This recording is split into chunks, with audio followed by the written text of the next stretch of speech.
미국의 전 대통령이었던 바락 오바마 대통령이 재임 기간 8년 동안에 백악관에서 8번의 크리스마스를 지냈습니다. 그런 동안에 단 한 번도 메리 크리스마스라는 단어를 사용하지 않았습니다. 어떤 종교적인 어떤 편향성이나 모든 사람들에게 차별 없이 이렇게 한다는 의미로 해피 할리데이라는 단어를 썼고, 그리고 또한 그렇게 쓰도록 많이 이렇게 강조를 했었죠. 반면에 트럼프 대통령은 대통령이 되기 전에 유세를 하면서 아이오와주에서 유세를 하면서 이런 이야기를 했죠. 만약에 내가 대통령이 된다면 해피 할리데이는 집어 던져버리고 우리가 어디서나 메리 크리스마스로 인사할 수 있도록 그렇게 만들겠다. 그렇게 이야기를 했죠. 여러분 혹시 스타벅스 커피를 드셔본 적 있습니까? 예, 스타벅스 아주 부유하시군요. 스타벅스는 매년 크리스마스가 되어지면 특별한 컵을 제작을 합니다. 빨간색의 크리스마스 장식을 해서 이렇게 스페셜하게 컵을 제작하는데 2015년인가요? 오바마 대통령이 이제 재임 시절에 그때는 그 빨간 컵으로만 만들고 거기에 아무런 크리스마스 장식을 하지 않고 만들었던 적이 있습니다. 혹시 기억하십니까? 그래서 어떤 한 목사님이 그걸 보고 스타벅스가 그리스도를 미워하고 배척하는 그런 모습에 대해서 격분화해서 이제 온라인상에 그 내용들을 올렸지요. 그러면서 우리도 메리 크리스마스 스타벅스 운동을 벌여보자. 그렇게 이야기를 했습니다. 메리 크리스마스 스타벅스 운동이 뭡니까? 스타벅스에 가서 주문을 하면 그 직원이 이름이 무엇이냐고 묻지 않습니까? 그러면 자기 이름을 이야기하지 말고 메리 크리스마스라고 이야기를 하는 겁니다.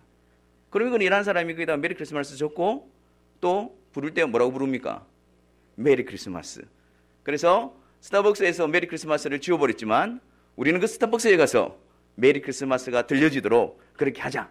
그런 운동, 그런 캠페인을 벌였던 적도 있습니다. 저도 한번 가서 해보려고 했다가 그냥 신이라고 이야기했습니다. 근데 여러분, 우리가 이렇게 크리스마스, 예수님이 오신 날 모든 사람이 알고 있는데 이 시대의 문화는 그 크리스마스에 열광하면서도 그 크리스마스 안에 있는 그리스도를 없애버리려고 그런 시도들을 하고 있는 것을 보게 되어집니다. 여러분, 우리가 어떻게 하는 것이 성탄절을 진정으로 의미 있게 보내는 것일까요? 우리가 단지 서로 메리 크리스마스 인사한다고 해서 성탄절을 정말 바르게 보내고 있는 것일까요?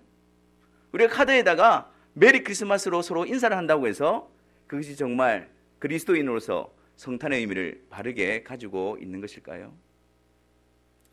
사실 12월 25일은 예수님의 탄생하신 날이 아니죠. 아닙니다. 12월 25일은 예수님이 탄생하신 날이 아닙니다. 사실은 이 날은 로마에 있는 어떤 태양신을 섬기는 그 이교도로부터 시작되어졌는데 그 로마에 이제 복음이 전해지기 전에 그들이 12월 25일 동지가 지난 다음 날 그날이 태양신이 재생되어지고 힘을 얻는다고 해서 그날을 축제일로 삼았던 그런 풍습이 있었습니다. 그리고 그 위에 이제 로마에 기독교가 승인이 되어지고 국교가 되어져서 힘을 얻게 되어졌을 때에 그리스도를 좀 더 많은 사람들에게 알리고자 하는 취지로 그들이 섬겼던, 그들이 가지고 있던 12월 25일 태양신을 숭배했던 그날을 그리스도의 탄생일로 바꾸어서 지키게 되어진 것이었습니다. 그래서 거기서부터 이제 성탄절이 지켜지게 되어졌는데, 혹은 어떤 사람들은 이것이 이교도 풍습에서 온 것이기 때문에 성탄절은 지킬 필요가 없다라고 그렇게 비난하는 분도 계십니다. 하지만 여러분, 역사적인 흐름을 보면 그 성탄절을 지키게 되어진 또 다른 이유가 있습니다. 예수님의 12제자를 우리가 다르게 무엇이라고 부릅니까? 사도들이라고 부르죠. 그 사도들은 예수님과 함께 다니면서 예수님으로부터 직접 배우고 보고 함께 있었던 자들입니다. 그래서 예수님께서 승천하시고 난 다음에 그들이 예수님의 십자가와 부활의 증인이 되어서 그 예수 그리스도에 대한 진리를 보존하고 그것을 선포했죠. 그리고 그 교회사적으로 보면 그 뒤에 속사도 교부라는 자들이 있습니다. 이들은 어떤 자들이냐면 이 사도들의 제자들이었습니다. 그래서 이 사도들로부터 예수님에 대한 진리를 배우고 그 진리를 간직하고, 그리고 그들이 이제 그 성경이 완성되어지고 예수님에 대한 진리를 책으로 저술하기 시작했던 겁니다. 그래서 그들을 속사도 교부라고 이야기를 합니다. 그러니까 그때까지 그들 안에 예수님에 대한 바른 진리가 온전히 선포되어졌고 또 간직이 되어졌습니다.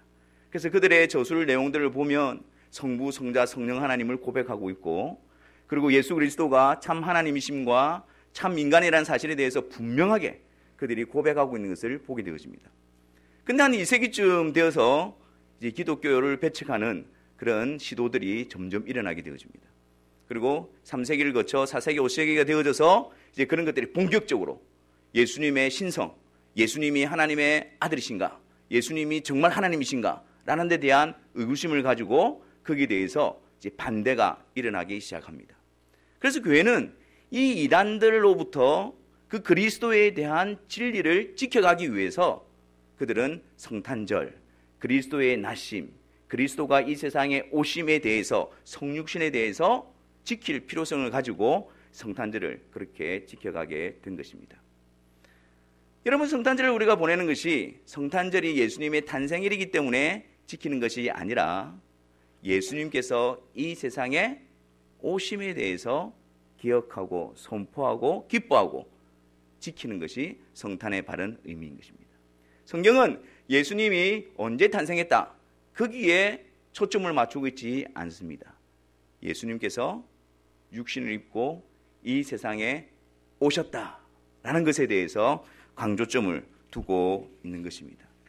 그러므로 우리도 성탄을 맞이하고 성탄을 기다리는 자로서 예수님께서 육신을 입고 이 세상에 오셨다라는 그 놀라운 사실을 다시 한 번 더 말씀을 통해서 그 의미를 깨닫고 그것이 나에게 주는 은혜와 또 믿음의 근거로 삼는 그런 것이 성탄을 보내는 바른 모습이 되어지는 것입니다. 여러분, 어떻게 하는 것이 교회에서 성탄절을 바르게 지키는 것일까요? 간단하지 않습니까? 성탄절은 예수님께서 이 세상에 오심을 확인하고 기억하고 기념하고 그것을 선포하는 날입니다. 그렇기 때문에 예수 그리스도의 오심, 거기에 우리가 집중하게 될 때에, 거기에 우리가 주목하게 될 때에 그분으로 인해서 성탄의 의미는 풍성해지게 되어지고 성탄의 영광은 더욱더 풍성하게 되어지는 것입니다. 성탄, 예수 그리스도께서 육신을 입고 이 세상에 오셨습니다. 여러분, 이 소식이 여러분들에게는 어떻게 들려지십니까? 예수님께서 육신을 입고 이 세상에 오셨습니다. 그것이 정말 여러분들에게 진정한 기쁨의 소식으로 여전히 들려지고 있습니까? 예수님께서 이 세상에 오신 이유와 목적이 무엇일까요?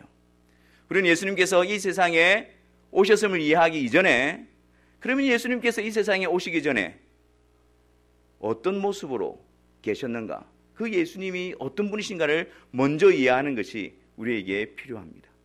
예수님이 육신을 입고 이 세상에 오시기 전에 그분은 어디 계셨습니까? 그분은 어떤 모습으로 계셨습니까? 그분은 무엇을 하고 계셨습니까? 우리는 평소에 신앙생활을 하면서 예수님을 쫙 잊고 있다가 성탄절이 되어지면 갑자기 예수님이 등장합니다. 그리고 성탄절이 끝나면 다시 예수님은 바람과 함께 사라집니다. 예수님은 도대체 성탄절에만 나오시는 분이십니까? 예수님은 도대체 어디에 계신 분이십니까? 오늘 1절 말씀에 그것을 우리에게 알려주고 있습니다. 같이 한번 읽어볼까요? 시작. 태초에 말씀이 계시니라. 이 말씀이 하나님과 함께 계셨으니 이 말씀은 곧 하나님이시니라. 기억하십시오. 마태, 마가, 누가는 예수님께서 이 세상에 어떤 족보를 통해서 어떻게 오셨는가를 이야기하고 있는데, 요한은 그 예수님이 이 세상에 오시기 전에 어떤 분이셨는가, 그것을 우리에게 알려주고 있습니다. 여러분, 4가지 단어를 기억해야 합니다. 첫 번째가 태초입니다. 태초. 태초에. 여기 태초 하면 여러분 어떤 생각이 되어집니까? 이것은 그냥 인류 역사가 시작하는 그 시작점을 이야기하는 것이 아닙니다. 사실 그 예수님은 영원 전부터 계셨던 분이라는 것을 표현하고 싶은데 그 표현할 수 있는 단어가 없기 때문에 그게 가장 근접한 단어를 사용하고 있는 겁니다. 그러니까 이 태초라는 단어를 통해서 예수님은 영원 전부터 계셨던 분이십니다 라는 것을 우리에게 알려줍니다. 두 번째로 우리가 기억해야 할 단어가 무엇입니까? 말씀입니다. 예수님께서 육신을 입고 오시기 전에 그분은 말씀으로 계셨습니다. 이 말씀이 예수님이다 이런 말보다도 이 말씀이 가지고 있는 의미가 무엇이냐면 하나님의 뜻과 계획을 이루신다는 말입니다. 그러니까 예수 그리스도께서 말씀으로 계셨다는 것은 성부 하나님의 뜻과 계획을 이루시는 분으로서 존재하고 계셨다는 말입니다. 여러분, 하나님께서 창조하실 때 예수님은 어디 계셨습니까? 거기 계셨습니다. 성부 하나님께서 빛이 있으라 했을 때 빛이 있으라 하신 그 말씀이 말씀되게 하신 분이 바로 성자 하나님이셨습니다. 그래서 오늘 3절에 보니까 그로 말미암아 모든 만물이 지음바 되어졌다고 이야기합니다. 우리는 성부 하나님만 창조했다고 했는데 성경에 보면 예수 그리스도로 말미암아 모든 만물이 지어졌다. 그 예수 그리스도를 통하지 않고서는 그 어떤 것도 지음바 되어진 것이 없다라고 성경은 선언하고 있습니다. 그래서 창조주 하나님, 그 호칭은 예수 그리스도에게도 동일한 호칭이 되어지는 것입니다. 그리고 히브리서 1장 3절에 봐도 그 예수님께서 만물을 만드시고 또 만물을 붙들고 계시다라고 이야기합니다. 그러니까 우리는 성부 하나님만이 천지 만물을 창조하시고 주관하시는 줄 알았는데 그 하나님의 뜻과 계획을 이루시는 말씀으로 존재하시면서 그 예수님께서 만물을 창조하시고 붙들고 계시는 그 일을 하고 계신 분이시다라는 것을 우리에게 알려주고 있는 것이죠. 또 우리가 기억해야 될 하나가 무엇일까요? 태초에 말씀, 그리고 역시 선물이 걸리지 않으니까 여러분들이 열심을 내지를 않는군요. 함께라는 단어입니다. 함께. 태초에 말씀이 계시니라 이 말씀이 하나님과 함께 계셨다라고 이야기합니다. 어떤 분은 삼위일체에 대한 하나님에 대해서 잘못 이해를 가지고 있는데 하나님은 한 분이시지 않느냐? 그 하나님 한 분이 구약시대 때는 성부 하나님으로 나타나고 신약 때는 성자 하나님으로 나타나고 그리고 교회 시대 때는 성령으로 나타나는 거다. 그러니까 예수님이 하나님이고 성령님이 하나님이고 똑같은 분이시다. 이렇게 생각하시는 분이 계십니다. 함께 하나님과 계셨던 분이십니다. 그 하나님과 동일시 되어지는 것이 아니라 구별되어진 성자 하나님이십니다. 성부 하나님과 함께 말씀으로 계셨던 그분이 바로 성자 하나님이십니다. 그리고 그 하나님께 하나님이라는 호칭을 돌려드림으로 말미암아 예수 그리스도 역시 성자 하나님이십니다. 그래서 요한복음 1장 18절에 보면 본래 하나님을 본 사람이 없으되 아버지 품속에 있는 예수 그리스도를 어떻게 표현합니까? 독생하신 하나님이라고 쓰는 거예요.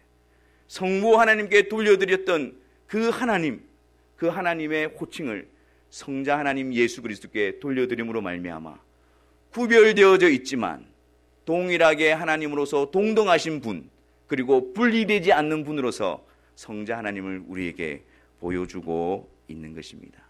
그래서 태초에 말씀으로 함께, 그 말씀이 곧 하나님이시니라 라는 것이 바로 성자 하나님 예수 그리스도에 대한 모습이 되어지는 것입니다. 이제 여러분, 우리가 예수 그리스도를 바라볼 때에 예수 그리스도는 어떤 분이십니까? 태초에 영원 전부터 말씀으로서 하나님의 뜻과 계획을 성취하시는 분으로서, 그리고 또한 하나님과 구별되어진 하나님으로서 존재하신 영원하신 제2위 되신 성자 하나님이십니다. 이것이 우리가 예수 그리스도에 대한 고백이 되는 것입니다. 두 번째로, 그 예수님이 말씀이 육신이 되어, 14절에 보면 말씀이 육신이 되어 그렇게 존재하셨던 그 성자 하나님이, 그 하나님이신 분이 어떻게 해요? 육신을 입고 우리 가운데 거하심에, 육신을 입고 이 세상에 오신 분이 바로 예수 그리스도이십니다. 여러분, 천지 만물을 창조하실 때 굳이 성자 하나님이 육신을 입으실 필요가 있었을까요? 만물을 붙들고 주관하고 계실 때에 굳이 성자 하나님께서 육신을 입고 이 땅에 오셔야 될 필요가 있었을까요? 없습니다. 하지만 구속은 다릅니다. 하나님의 뜻으로 구원하시는 그 계획은 다릅니다. 그 하나님이 부르신 백성들을 죄와 사망의 법에서 구원하시기 위해서는 그 성자 하나님이 반드시 몸을 입고 이 세상에 오셔야만 했습니다.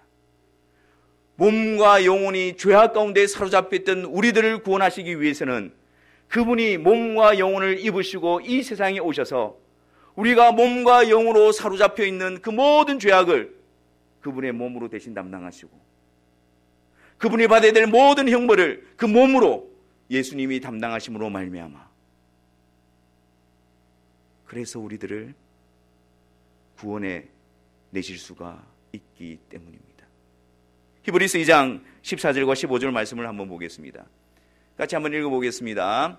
자녀들은 혈과 육에 속하였음에 그도 또한 같은 모양으로 혈과 육을 함께 지니심은 죽음을 통하여 죽음의 세력을 잡은 자 곧 마귀를 멸하시며 또 죽기를 무서워함으로 한평생 매여 종로로 타는 모든 자들을 놓아주려 하심이니 혈과 육에 속해서 마귀의 권세 아래 죄의 권세 아래 있는 자들을 구속하시기 위해서 그 하나님이신 예수 그리스도께서 혈과 육으로 같은 모양을 입고 이 세상에 오신 것입니다. 우리의 죄를 대속하시기 위해서 우리의 죄에 대한 희생제물로 드려지시기 위해서 그분은 친히 몸을 입으시고 이 세상에 오셨습니다. 어떤 분들은 예수님이 하나님이시라면 어떻게 이 죄인된 우리들과 같이 육신을 입을 수 있단 말인가? 그래서 예수님이 오신 것은 실제적으로 온 것이 아니고 그냥 오신 것처럼 보였을 뿐이다. 그렇게 주장하는 분이 계십니다.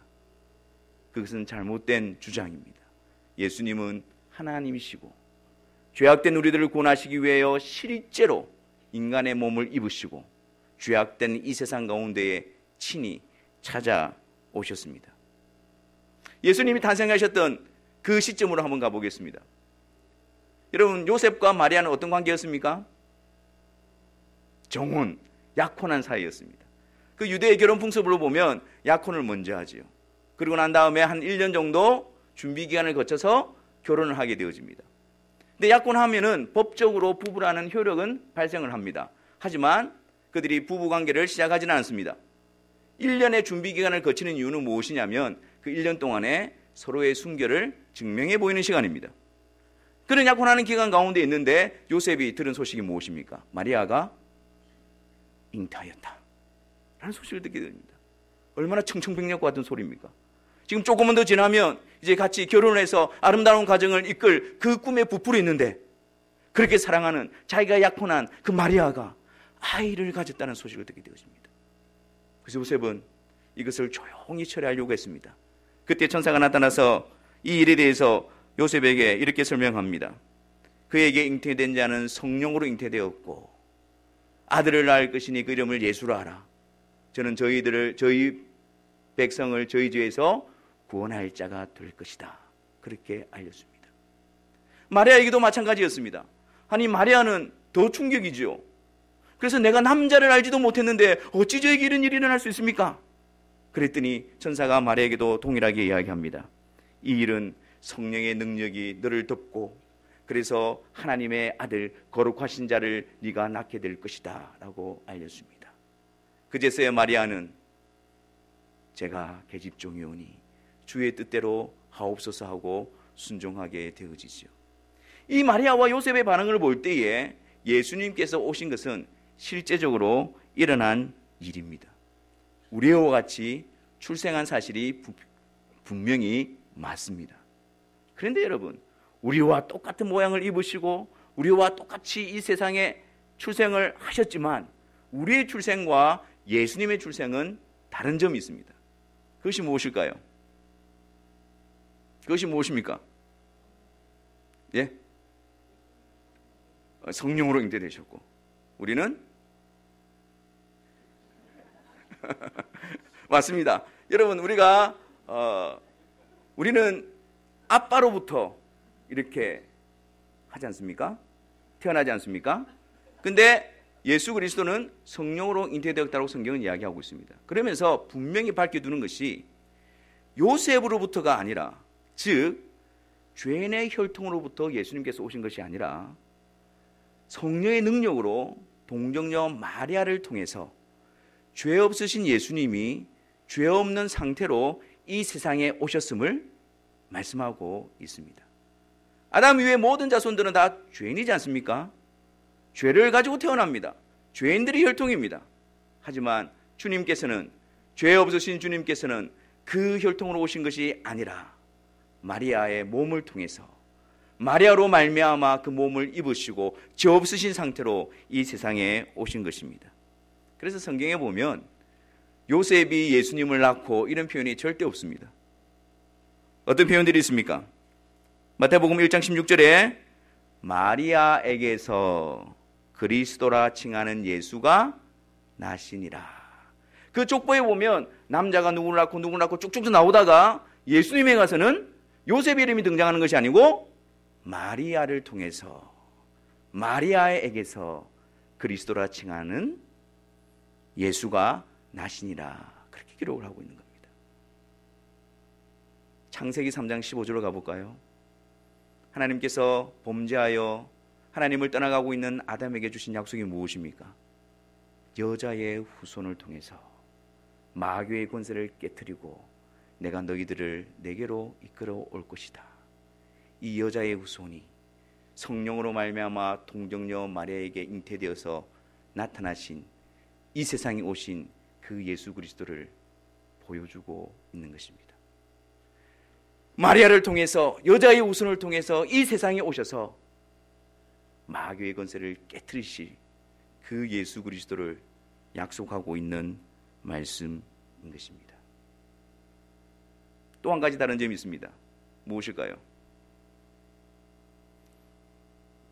예수님께서 성자 하나님이신데 육신을 입고 이 세상에 오셨다고 해서 그 하나님의 신성이 바뀌거나 사라진 것은 아닙니다. 성자 하나님으로서 육신의 몸을 입고 오신 것입니다. 그렇기 때문에 예수님은 인간의 몸을 입으셔서 참 인간이 되셨지만 동시에 그분은 성자 하나님이시기 때문에 또한 하나님의 신성을 가지신 하나님이십니다. 그래서 사도 바울은 골로새서 2장 9절에 이 부분에 대해서 이렇게 말씀합니다. 그 안에는, 예수 그리스도 안에는 신성의 모든 충만이 육체로 거하시고, 육신을 입고 오신 참 인간이 되신 예수 그리스도, 그는 참 인간으로 끝나는 것이 아니라 그 안에는 신성의 모든 충만, 하나님의 신성, 하나님의 능력, 하나님의 하나님 되심이 그대로 충만하게 거하시는 분이십니다. 그래서 우리는 예수 그리스도를 바라볼 때에 예수님은 참 하나님이심과 동시에 참 인간이십니다. 하나님은 하나님의 신성을 가지고 있을 뿐만 아니라 동시에 인성을 가지신 분이십니다. 그 두 본성이 예수 그리스도 안에 함께 거하시는 분이십니다 라고 고백을 하는 것입니다. 예수님이 사람이냐, 예수님이 하나님이냐, 그것은 우리의 관심의 대상이 아닙니다.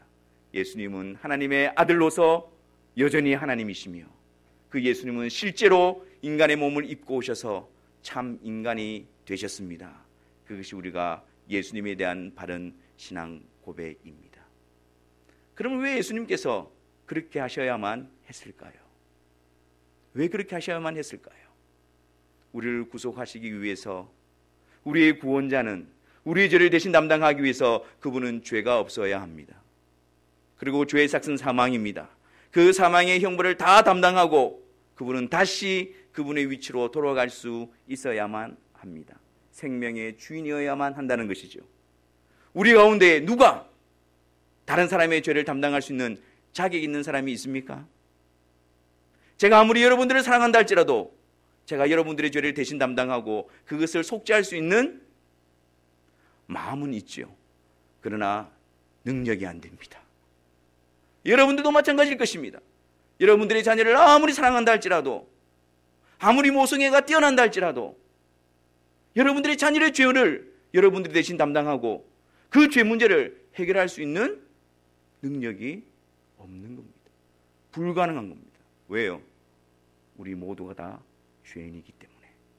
우리 모두가 다 우리의 죄 때문에, 우리는 죄의 저주와 형벌하에 놓여있기 때문에 우리 스스로 일들을 감당할 수가 없는 것입니다. 죄 없으신 하나님이신 예수 그리스도, 죄 없으신 그분이 이 땅에 오신 예수 그리스도, 그분만이 우리 죄를 대신 담당하실 수가 있고, 우리 죄에 대한 모든 형벌을 대신 다 담당하심으로 말미암아 다시 부활하여 생명의 주님으로 세워줄 수 있는 유일하신 분이시기 때문에 그 예수 그리스도께서 이 땅에 육신을 입고 오신 이유인 것입니다. 여러분, 혹시 로마에 가보셨습니까? 안 가보셨습니까? 로마에 가면 바티칸이라는 곳이 있죠. 로마의 땅은 로마지만 그게 이제 바티칸이라고 해서 따로 독립국으로 있습니다. 그게 교황청이 있습니다. 그리고 성 베드로 성당이 있습니다. 근데 그 성 베드로 성당에 보면 보통 이렇게 특별한 날 되면 그 누굽니까? 교황이 나와서 앞에 뭐라고 이렇게 메시지를 전하는 그 자리 발코니가 있지 않습니까?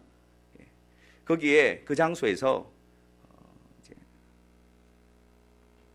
이노센트 4세와 토마스 아퀴나스라는 사람이 거기서 어떤 대화를 나누고 있었습니다. 근데 때마침 저기서부터 검은 보화를 신은 마차가 그 교황청 안에서 들어오고 있었던 것입니다. 근데 그것을 보면서 이 이노센트 4세가 굉장히 마음이 이렇게 뿌듯해지면서 아퀴나스에게 이렇게 이야기합니다. 우리의 초대 사도였던 베드로는 은과 금은 내게 없거니와 내게 있는 것으로 내게 주느니 나사렛 예수 그리스도 이름으로 일어나 걸으라 라고 말했지만 이제는 그렇게 말하는 시대가 지나간 것 같습니다. 그랬더니 아퀴나스가 그 이야기를 듣고 이렇게 대답합니다. 그렇죠. 하지만 은과 금은 많고 화려한 건물은 있지만 나사렛 예수 그리스도 이름으로 일어나 걸어라 라는 그 이름과 그 능력도 지나간 것 같습니다. 여러분, 교회가 교회되게 하는 것이 무엇입니까? 교회의 본질이 무엇입니까? 교회의 영광스러움이 무엇입니까? 교회가 간직하고 지켜야 될 것이 무엇입니까? 예수 그리스도 바로 그분입니다. 아무리 많은 것을 가지고 있다 할지라도 예수 그리스도를 잃어버린다면 그것은 교회로서 빛을 잃어버린 것입니다. 반대로 힘듦과 어려움과 여러 가지 도전 가운데 있다 할지라도 예수 그리스도에 대한 진리와 예수 그리스도에 대한 이름을 가지고 세워지게 될 때 그것은 주님 앞에 참된 교회로 세워지는 것입니다. 이번 성탄에 이 세상에 오신 예수 그리스도, 그분이 나에게 찾아와 계시는가, 그것을 점검하는 시간 되기를 바랍니다. 이 성탄에 이 세상에 오신 예수 그리스도, 그분이 우리 교회 안에 좌정해 계시는가, 그것을 점검하는 시간 되기를 바랍니다. 다른 것이 아니라 오직 그분으로 인해서 기쁨과 감격과 찬송과 감사가 풍성한 성탄이 되시기를 주님의 이름으로